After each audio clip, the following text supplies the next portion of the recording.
Welcome to Business Mastery with Dawn Kennedy, your quick under 45-minute dose of expert insights and strategies to make a positive impact on your business and life. Let's get started. Hello, and welcome to this episode of the Business Mastery Podcast. Today, we're going to talk about different variables that you would weigh and look at how to do business differently and do it your way. And I have Garrett here to talk to us about how he does it differently in real estate and the variables that he's weighed to make his way in very successful real estate business. So thank you so much for joining me today. Yeah, thanks for having me, Dawn. Excited to be here. Can you tell everyone who you are and who you serve? Yep. So Garrett Maroon, I'm in Southeast Virginia. I've been in real estate for a little over 12 years. Married to my wife, Rachel. We've got 5 little kiddos. So not that I have any extra time to serve people, right, Dawn, or that I sleep, but I serve our consumers. And then I've also shifted in the past 2 years to also focus on serving other agents at the same time. Amazing. All right. So in full disclosure, we're re-recording this part because That's right.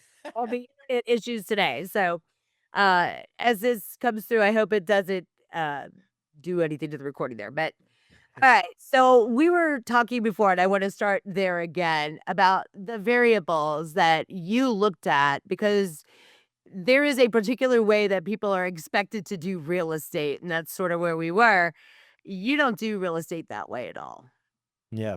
Yeah, I think so. The very first variable is what I had to look at, and I was only 27, right? This is in 2014. I didn't know anything. I still barely know anything, right? I just don't tell my clients that, right, Dawn? But is I had to look and say, it's pretty common for any industry, but certainly in real estate, you come into the industry, you're a brand new agent, they say, this is how you have to build your business. Cold call, go door knock, host open houses, go buy leads, social media, all the things. Of course, referrals and relationships, which is what I've done. But what I first weighed was, the first variable was, does it even align with who I am, right? Because I had enough understanding that if I was going to try to build a business off of cold calling like they told me to, which is so counter to my personality and how I'm naturally wired, that maybe I would be able to do it. But if I did succeed in that industry or succeed in that way, it would burn me out, right? Because it's just totally counter to who I am. It's impossible to show up and be someone you're not every single day. That's impossible. And so the first variable for me was, how am I actually uniquely wired? And let me go try to become excellent at that, right? So I had to navigate through, what is that and who am I and what does that look like for me?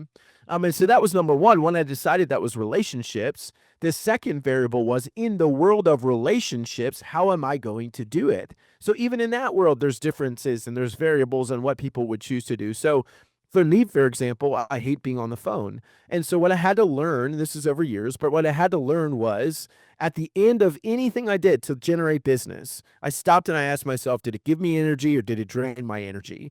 Right? It was just an awareness of, we're already innately wired to understand what are the things I like to do and what are the things I don't like to do.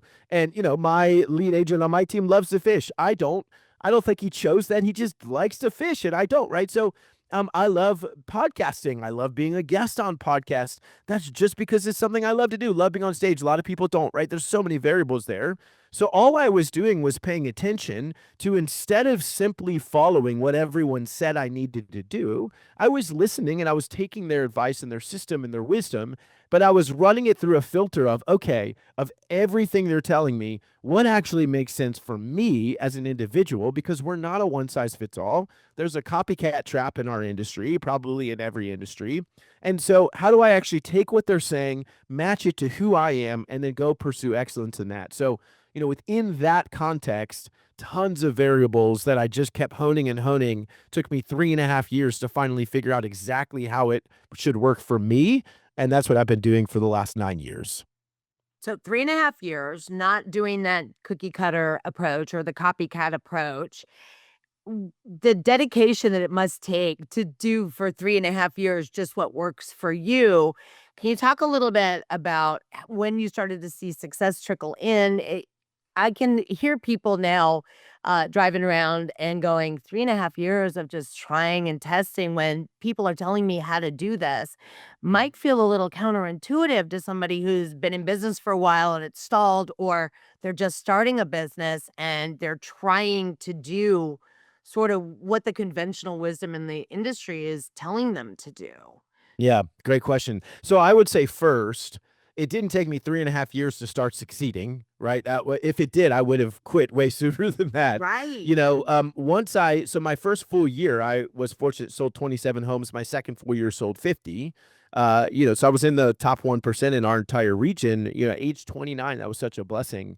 When I say it took me 3.5 years, the hardest challenge was, first and foremost, everyone told me when I said I'm going to sell 50 homes, that was my goal. I want to do it exclusively by relationship. Every single person said it's not possible. Even the leader of our office, Dawn, who was supposed to be the cheerleader for agents, she literally laughed in my face and said, "You're not going to be able to do that. You need to do something else." And so, I was 29 and stubborn. And so I was like, well, I'm going to go figure it out. When I say it took me 3.5 years, what I mean is to fine tune and create the most perfect system for me. It took me 3.5 years. When I'm teaching it now, so I've got a group that I'm coaching right now, right? When I'm teaching it, I'm saying, look, here's what I want you to do. You're going to implement my system, and you're going to do that for a year. It's going to be a B level for you because it's not personalized yet. It's just going to be, I need to see that you can implement a system and you can consistently execute. That's the problem that every agent has. So if you show up and consistently execute, then you earn the right to go be creative and personalize it. So maybe you don't love, video text. That's fine. What do you love more of? And we'll elevate that. But when someone's listening and saying, well, I don't want to take that long, or excuse me, what if they're telling me to build the business this way right now? I would challenge any agent and any business owner, quite honestly, and say, number one, you might have success right now, but if it's counter to who you are, you will either burn out or you'll hit a plateau, right? You just will, because I'm not naturally showing up trying to get better at cold calling because I can't stand cold calling. If you understand and will give yourself a long enough runway, you will find success, right? So the agent, I mean, it is so common in our industry when I'm coaching an agent and they say, I've been doing well, but I've spent the last 2 years or year or 3 years, whatever, and I've been doing social media and buying leads and all the things they tell me to do. I'm exhausted. I have no margin in my life. I feel like I'm always on. I really want to work by relationships, but everybody tells me I have to do these other things. And so when I show up and say, no, we get to simplify and focus on what actually works instead of having multiple ways to generate business, one powerful stream is what we're going for. And then they say, okay, that's what I wanted to do from the beginning. Now, great, we're going to start implementing. And if it takes you 3 years to get to the point where you can sell 50 homes and only work 2 to 3 hours a week in your business, you would take that. Everyone would take that, right? So we make the mistake that any tree that is powerful and will last through the storms that you're having literally right now, right, Don? And all the things that get thrown at it, we make the mistake that those trees grow quickly, and they don't. They need years to develop the root system to withstand whatever comes. And so as agents, we have bought in, and I think any business owner, but we bought into this idea that business is like a Pez dispenser. You can put, you go, I don't even know, a vending machine. That's a better one. Does anybody use Pez? I have no idea, I Dawn. don't know anymore. Probably not. But a vending machine, right? You put money in, you get a business out. That's not how real life works, and that's certainly not how sustainability works. So yeah, it's the right question, but I would say what you're doing right now, if an agent's questioning what you're doing right now, can you sustain it for 3 years? Does it match who you are, right? And is it draining you or is it giving you life? And if you answered no to any of those, or you said it's draining you, you're on the wrong path. It's going to burn you out. There's no sustainability. We've got to get you back on the right path, understand those variables, and that's how you're going to have long-term success. So the bigger variables when building right up front, when you started and you were asking the question, is this working for me? Is this not working for me? Were you following the conventional wisdom, if you will, or the way that you start? I'm gonna use air quotes. In video, you'll see the air quotes. If not, if you're just listening, I air quoted starting. The way you're supposed to, because I'm sure that there's lots of supposed tos. And we hear that, again, across industries, right? That this is how you do it. How did you find yourself really evaluating that and then feeling comfortable enough to push back against those supposed tos as you were refining what worked for you? Mm. Yeah, great question. I I was benefited by being young and naive and stubborn, honestly. That was Okay. very helpful. But I would say, and I tell people all the time now, the word should is a very bad word in business, right? I should, oh, look at what they're doing. I should be doing social media too. I should be doing that as well. I had enough awareness of myself that when I just stopped to think, okay, cold calling works for that person. Cool. Could I do it? I don't know. Probably, right? You can pretty much do anything.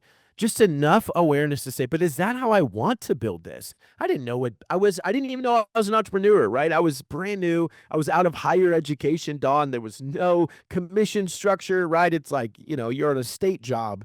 And so I didn't know I was a business owner, but I knew that I didn't want to grow the business that way. And so I just had enough gumption to push back long enough to see it start to work. Now, it took me 5.5 months to make a sale. So it was hard. There were so many times where friends around me were selling homes quicker, doing it in a way that they now don't like to do, but have built that habit. And it was difficult for me to stay on that path. But whatever was going on inside my head was, if this is going to work, it's got to work the way that makes sense to you.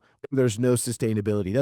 It was 12 years ago, so I don't know everything I was thinking, right? But I remember thinking that clearly. If it's going to work, it's got to be built around who you are, or else you're going to burn out. I didn't know if that was true. I assumed that was true.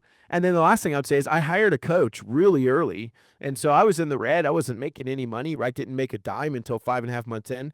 But I hired a coach really quickly because I at least understood that business was my brain versus your brain, and really my brain versus my brain, right? And what I was willing to believe, and could I borrow someone else's belief long enough who said, no, you can build by relationships. Could I borrow that long enough until it actually started working for me? And then I saw it for myself and I started believing it for myself. So having a coach, someone in my corner who understood what my heart and my passion was and had seen it work for other people, that was wildly helpful to just stay on that narrow path, honestly, when everyone was telling me to do something else.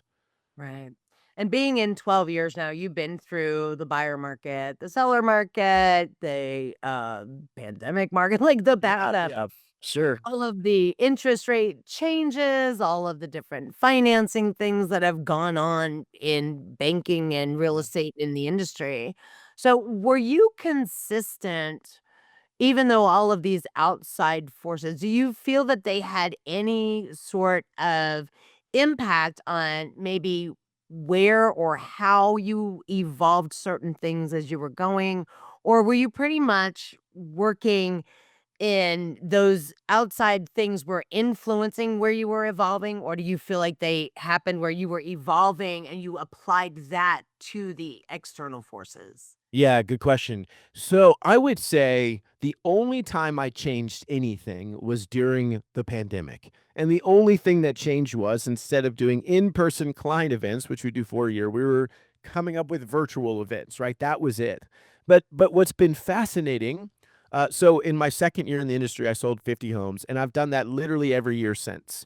It doesn't matter what the market is, doesn't matter what's happening in interest rates, right? Because what I know to be true now, and through study and personal experience, is humans make decisions the same way. Who do I trust? Right? Who cares about me? And so when we were in a really, really busy market like COVID and the pandemic, when we were in a super busy market, they were looking around, and yes, speed mattered, but they were looking around and say, okay, this market's crazy. People paying 100 grand over list price. I need somebody I can trust. Who do you guys know? Oh, you can call Garrett. They'll take care of you, right? When the interest rates went way sky high and someone was thinking, I need to move, but I don't know if this makes sense. Like, how do I process this out? Who can I trust? Well, they call us. Why? Because we've always been there. When it was a really heavy buyer's market and they could take their time, it's, well, who can I trust that's not going to push me into a decision that I don't want and is going to help me? So everything comes down to trust. And so what I've seen is trust is built by the consistency of care. And so for me, that's, when I talk about the system that I built for myself, for the last 11 years, I've done the input, the lead generation, the input that I set out to do every single month for 11 years and I haven't missed. That is why my business has been consistent, because I've been consistent in the input, right? And so therefore the output has been consistent. Doesn't matter what market we're in. In a market where there were, we had 23, 24, those were the worst documented years in real estate history when you, adjusted for there were 70 million more people, even though we sold the same amount of homes as we did in 95, 70 million more people. Those were tough years. Or what happened? If your business is built on cold calling and your business is built on numbers and dials and, if I call 1,000, I get one. Well, what if there's only 500 to call now? And those, now you don't have as many opportunities. Well, what are the consumers going to do? They're going to say, well, wait a minute. All of these agents now, every single one of them needs business. Now I can take my time and really figure out who is it that I want to work with. So that's going to increase the amount of referrals coming in. AI jumps in the game. And what have we seen? An increase in referrals, right? Because now it's like, yeah, it's cool and it's fun and I use it too.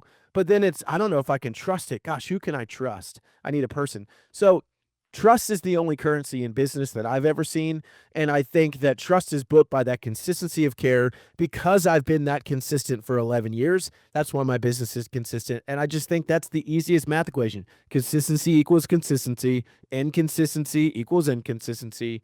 And it doesn't matter what the market's doing. You can still have a good business and you can still win. So the person who told you you couldn't sell 50 houses in a year in your second year, what was the response after you've done that? Because obviously there had to have been that consistent input going in. That was earlier on versus now it's kind of, I think as business owners, it's a little easier to go, well, yeah, after 5 years, 8 years, 10 years, we become more efficient, we become more confident. It's a little easier to be consistent with those inputs, right? That's all we can control, the inputs.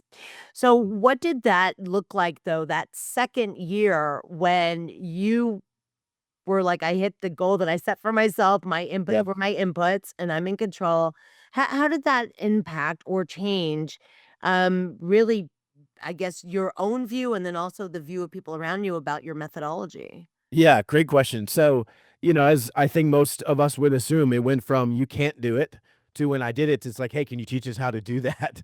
And it was, there's so much assumption happening in any business of this is what's possible, this is what you can do, or you got to look like this, you got to act this way if you want to succeed, and just none of that's true, right? Like, yeah, you can succeed in those ways if that makes sense for who you already are, but all kinds of people can win in any business, right? So I set out to do it. I wanted to prove it, and really it came down to, I had come up with this idea on how could I sell 50 homes that year. I thought it was going to take me 70 hours a week. And so I sit down with my wife one night. Excuse me, we didn't have any kids at the time. And I just said, her name's Rachel. I said, babe, I think I can sell 50 homes this year. It's going to take me 70 hours a week. What do you think? And she looks at me and her one question changed everything. She said, I love it. Can you figure out how to do it in under 40 hours a week? Right. And it was just this reframing of the question. And so, I didn't understand at the time the way I do now and the research I've done, but I teach everybody they got to go create a guiding question. And so, what is it that really matters to you? And so, for example, maybe somebody says, someone recently asked me on a podcast they said, what would you tell the agent who asked you, how do I sell 30 homes this year? And I said, I would tell them that answer is really easy. Go work 100 hours a week, spend 100 grand, you find your way there. I think what they mean is, how do I sell 30 homes this year without missing family dinner and coaching my son's soccer team or whatever their scenario is? When we create a more intentional question, we create a better answer, right? Our brain goes to work on that. So my question was no longer, how do I sell 50 homes? It was, how do I do it in under 40 hours a week? Force me to double down on what was going to work, force me to get rid of the things that weren't working. And so because of that mentality, because I was moving forward on that, I was averaging 36 hours a week. How do I do this? How do I sustain this? I really started to see this is not a fluke. I'm actually building a process that I can follow that's going to create a natural outcome. So I didn't know that I could do 50 deals in 1 year, right? Certainly my second year, I had no idea. I just so happened to hit 50 on the money. And for me, it was, okay, this works. What I'm doing is working. Let's double down. Let's get better at it. How little time can I spend? How little money can I spend? Let me understand what inputs actually make the difference. And as I started to believe it more deeply, I felt more confident telling other people how to do the same. And we were starting to see similar results for them too. So yeah, it definitely changed. It went from there's no way you can do it to, wow, how did you do that? I want to do that too. And so definitely that was the result of that. That is very interesting because what it sounds like is your wife, in her wisdom, kind of closed an open-ended question, right? So Yeah, she did. there were some conditions on that because I think sometimes we do walk around with these open-ended questions like, well, how are we going to do this? And uh, without those limitations, without those conditions, without putting sort of that closing side on that open-ended question, I think we give ourselves maybe too many variables to look at Yeah. because there's nothing actually like forcing us to funnel down to what's working because we maybe still feel like we have more time to test and experiment. It's good. Yeah. I think that's 100% right. If you don't define success for yourself, someone else will do it for you. And in my industry, I'll tell a quick story. In my industry, it wasn't that long ago where, and I won't say a name, but the top agent in our market was winning the award at the end of the year, sold the most homes, on the stage at our award ceremony, taking selfies, congratulating people, whatever. But it was widely known that and this is not gossip, it was widely known that his company had actually lost money. But worse, he had gotten divorced that year, was no longer talking to his oldest son, right? And so, but yet he's up there getting congratulated. And so my point in saying that is, if I asked an agent, do you want to be the number one agent in your market? They'd probably say yes. But if I said, well, if it took, losing and I'm not saying that the only way to become number one agent is do these Right, things, right. but Sure. if it took losing a marriage and not talking to your oldest son and you didn't actually make money, do you still want to be the number one agent? Like, well, that's not what I mean. Okay, then Mhm. define it for me, right? Because if I said, how do I make $100,000 this year? Again, to your point, there are it makes it harder because there's so many variables. You could do 100 different things to hit $100,000. But if you say, as my wife gave me, how do I sell 50 homes in under 40 hours a week? The only way I could solve that problem was I had to master the art of referral. I couldn't do anything else. I couldn't spend 3 hours a day on cold calls. I couldn't be working open houses on the weekends. There was no way for me to solve that problem except one way, which forced focus, which created mastery. And mastery is the whole reason now I can do it consistently, right? So we just allow ourselves, to your point, such a big net as if we can do all of these things all the time. We're going to hit it with great accuracy. And none of it's true. Again, to use your word, too many variables in that process. So ask a better question. It's going to force you into the right answer. Now, did she ask this question? And this is going to sound crazy, and I don't mean it disrespect. Was it a naive question? Like Mm. she's asking the question because she doesn't know really the industry at that point because you're only in your second year, and so it's just a naive question of, well, can we do it? And maybe that naivete actually helped you sort of close that loop a little faster. I wonder if we don't ask those questions because we don't know or we're in business for so long, we don't believe we can change it. Yeah. So I definitely. Again, there's so much that I look back and say, so I was 28, she was 25. We didn't know anything about anything, right? Let alone business. And so I don't know. She doesn't even remember that moment, right? That's a pivotal moment Exactly. for me. But it really was. The crazy reality of it is, if she had said, "Yeah, let's do it, sell 50 homes in 70 hours," I would probably still today be working a business that was really highly productive, but I'd be gone all the time. I'd be working a ton of hours, right? I'd be missing my kids growing up. If she had not put the constraints on it in the best way possible, and I set out and said, I want to honor my wife, right? She's way more important than my business success. So how do I do it? I wanted to solve that problem. If she had not asked me to put those rails on it and said, can you do it in under 40 hours a week, out of, being naive or whatever it was, neither of us knew anything about the industry. If she hadn't asked me that, I wouldn't have figured out how to do it. And so it is exactly true to your point. If someone said, I have coaching clients now that are making tons of money, doing really well in the industry, working 60, 70 hours a week. And I said, what if I told you it's actually possible for you to make the same amount of money or more and work half the time? They're like, I don't think that's true. I don't think that's possible. Let me show you how it is. And then when they see it and they say, oh my gosh, this is possible, I could do this, right? Most of us have become accustomed to exactly what you said, Don, that in order for me to succeed at whatever level I am, this is how long it takes. Or I see a lot of, specifically in the real estate industry, agents who say, I'm only selling 10 homes a year. I want to sell 20, but I can't double my hours. Well, that's not the equation. You don't have to. We've just allowed ourselves to believe a narrative that isn't true. And it's because we're not questioning it, right? Question everything. Question how long does it take? Question, how much can you make in how much amount of time? And the people that do that are the ones that come up with the right answer. And the right answer is what gives them the freedom that they're looking for. So I'm going to bring this back to the fact that you initially really honored the fact in yourself of what do I like? What do I like to do? How do I want to do this work? And you took that and you married it almost to like a closed loop question rather than Mm. how can we possibly do this? It was two conditions. I want to do it my way, right? This is Burger King. And Right. I'm going to do it under 40 hours because that's my wife's condition, right? And I'm going to honor that.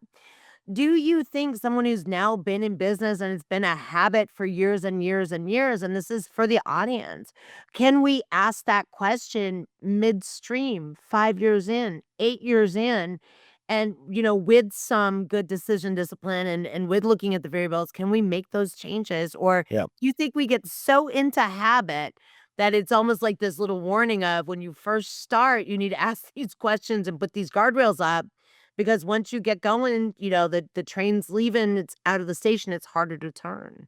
Because Yeah. you're So pushing people who've been in the industry a lot longer before they find you. Yeah, so such a good question.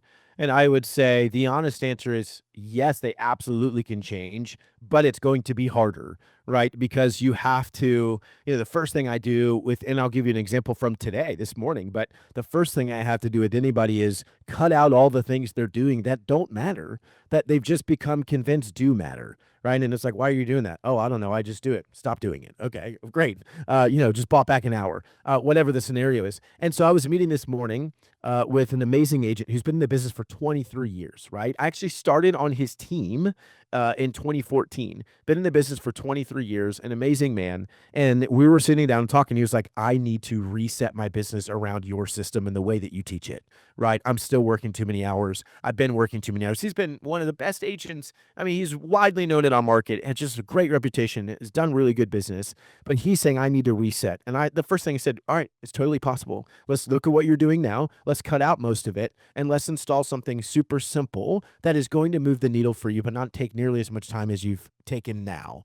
Right. So it's just, again, to your point, is it hard? Absolutely is hard.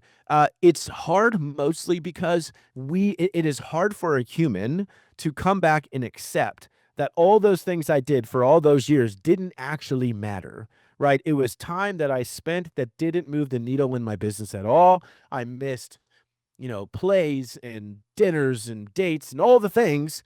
It's hard for me to accept that and say, you're right. I just didn't know better. Those things weren't necessary. So is that hard? 100% it is. But can you change it? Absolutely. And it doesn't take that long to immediately buy back 10 to 15 hours a week, right? Not for a top agent because most of the things they're doing don't matter or they should be delegated and leveraged out. And then really installing, okay, let's look at what actually works, what actually is creating the business. Let's double down and get better at that, and you're going to be fine. And so, 6 months to a year, someone can dramatically change that. I've seen that a lot. So 6 months to a year flies a little bit in the face of the internet, within 2 months, if you Yeah, yeah. these five things. Mm. And I want to say that I agree with you that changing habits, changing yourself, changing your perspective probably takes a little more time. Why do you think we're in such a rush when we're finally waking up and realizing, hey, this is not how I want to do this anymore? Yeah, It yeah. wasn't how I wanted to do it in the first place. The only way I knew how to do it. Sure. Right, because lots of business owners start there, they end up there, they stay there, and, again, this is the Business Mastery Podcast, meaning we evolve as human beings or Sure. Yeah. business owners.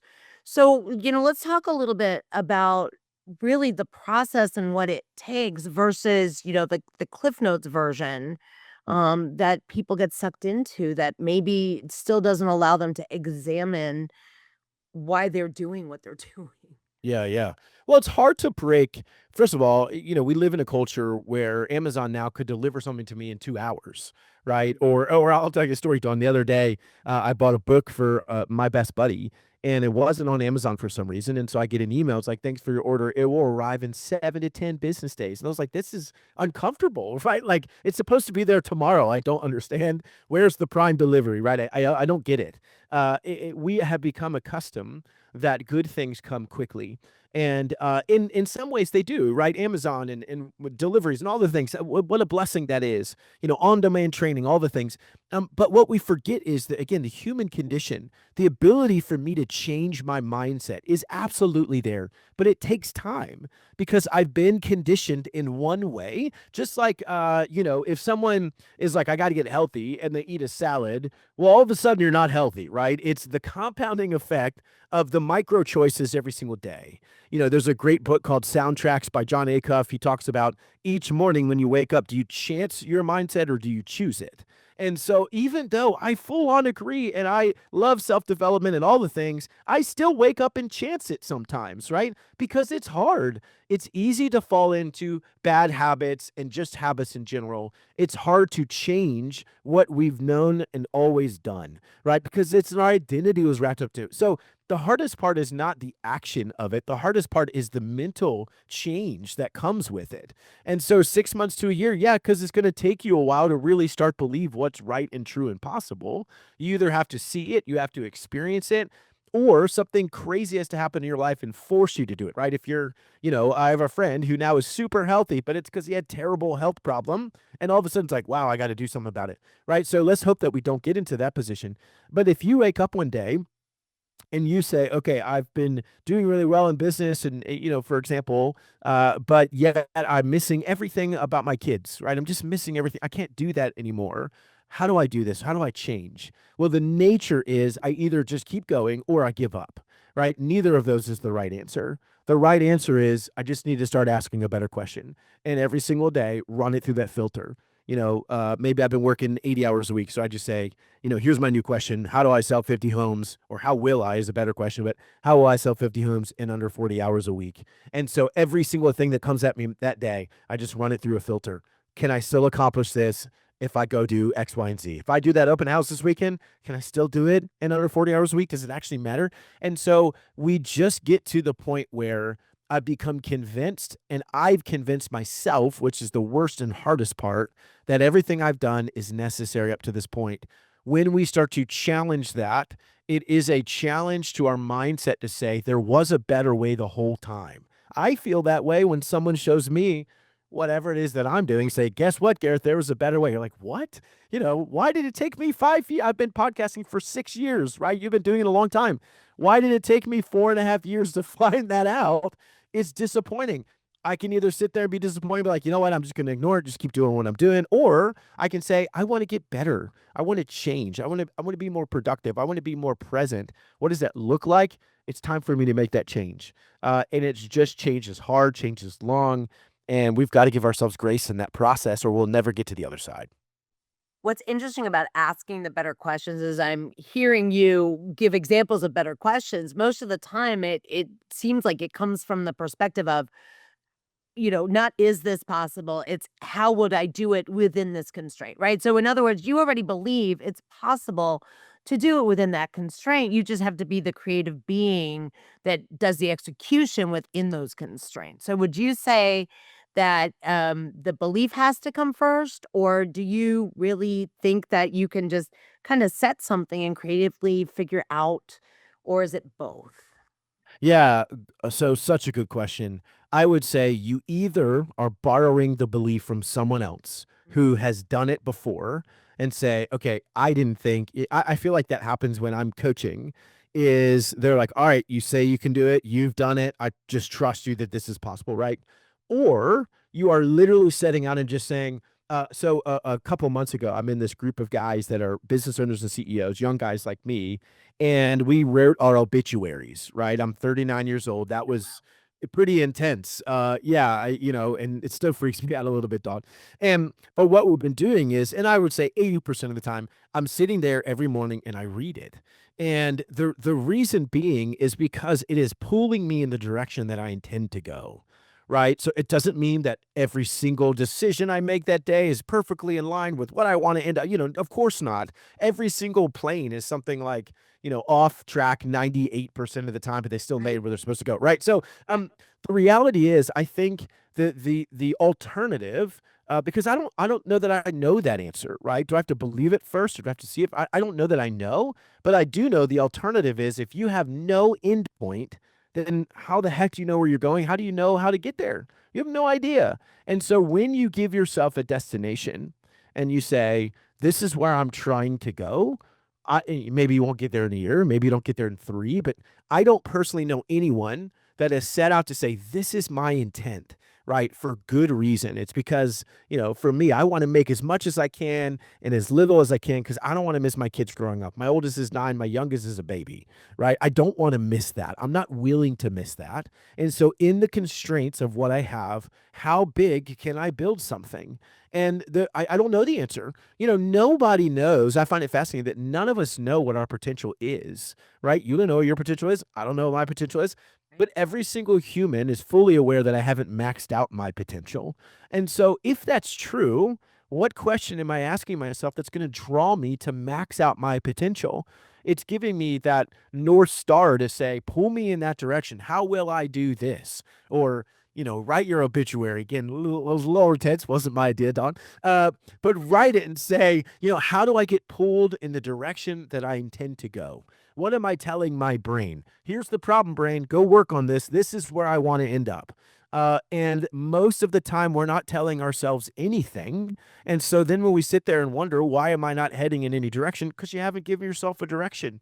I think it's that simple. And then the amazing reality is, your brain will solve problems that we never thought possible because we just ask it the question. And that, I think, is the single most powerful thing we can do, is ask yourself a better question, and it'll pull you in that direction. And at some point, you'll believe it when you start to do it. But just keep asking, and your brain's going to go to work, and it's going to figure it out. I mean, I really think it's not easy, but it's simple, right? When you get to that point.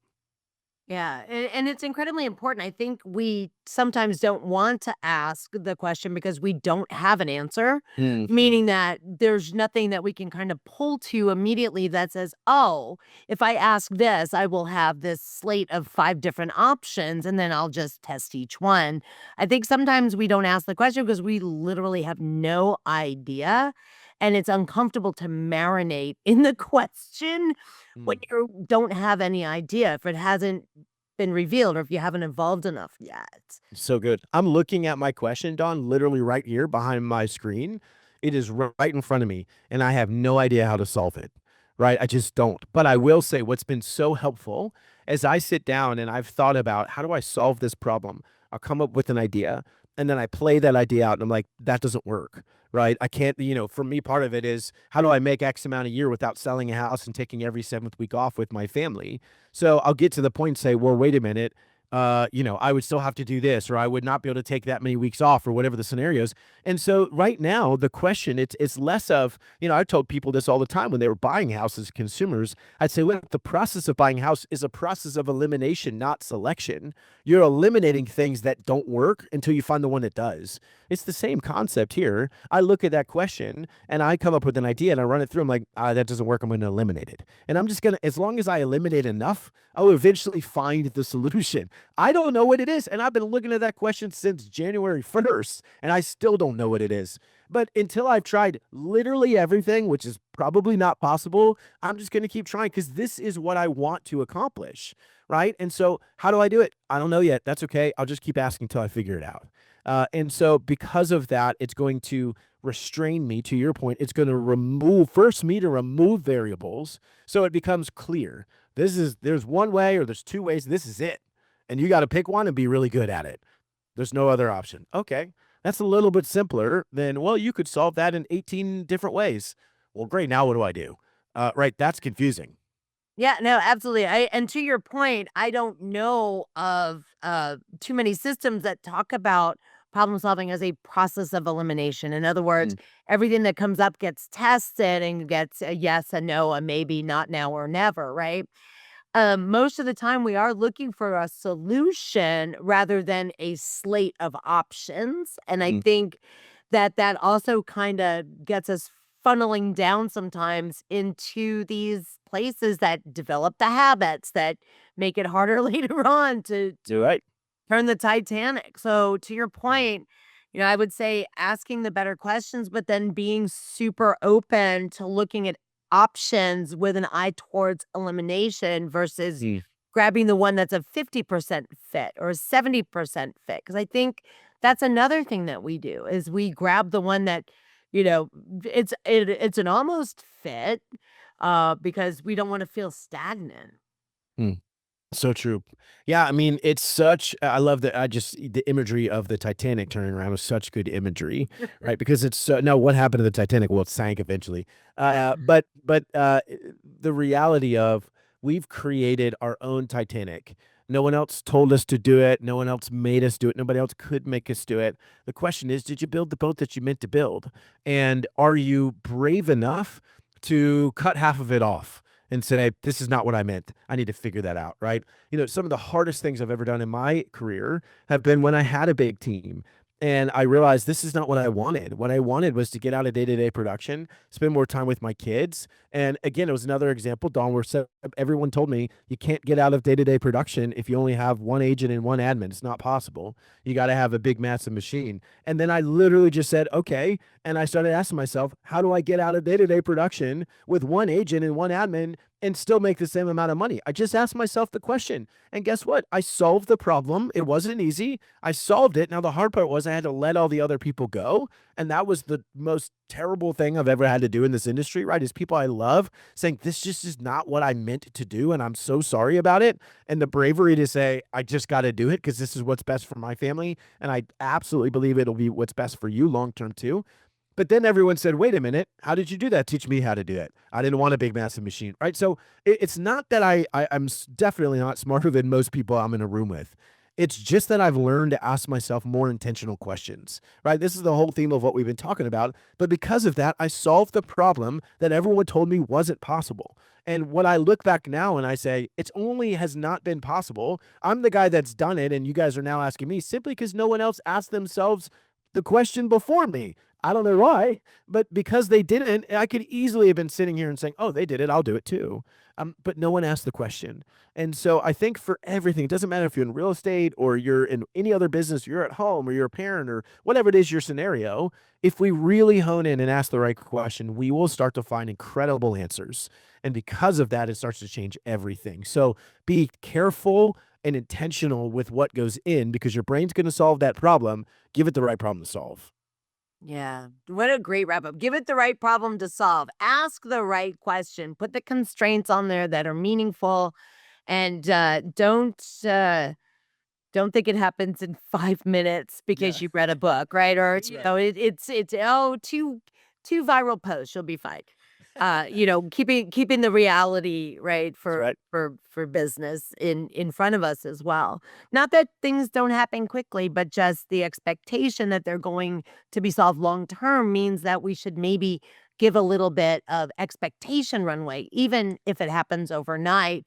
We're not setting ourselves up and looking at ourselves as if, I asked the wrong question. I asked the right question. I'm going to give it time to marinate, right? Give it a little So time good. to germinate before Right. not digging up that plant seed every time to see if it's growing, right? Right. Yeah. I heard real quick, I heard now I can't remember who it was, but it was on a podcast. It was a really famous musician. I don't know why the name's escaping me, but he said everyone's always asked me, how did you become an overnight success? And he says, well, I wasn't. I tell them I was a 10-year overnight success. What do you mean? You didn't see me playing shows out of my garage where no one cared. Right. And so, yeah, we've become convinced that you can become viral. And there's like 1% of 1% of 1% of people that do that. That's not how it works. Don't pursue that, right? Pursue the guy in the garage playing shows to nobody. Eventually, over time, everyone cares, right? Like that's just how it actually works.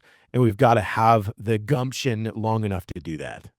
Yes, absolutely. All right. Where can everyone find you, reach out to you if they're a real estate professional, maybe talk to you about your methodology? Where can people from the podcast reach out?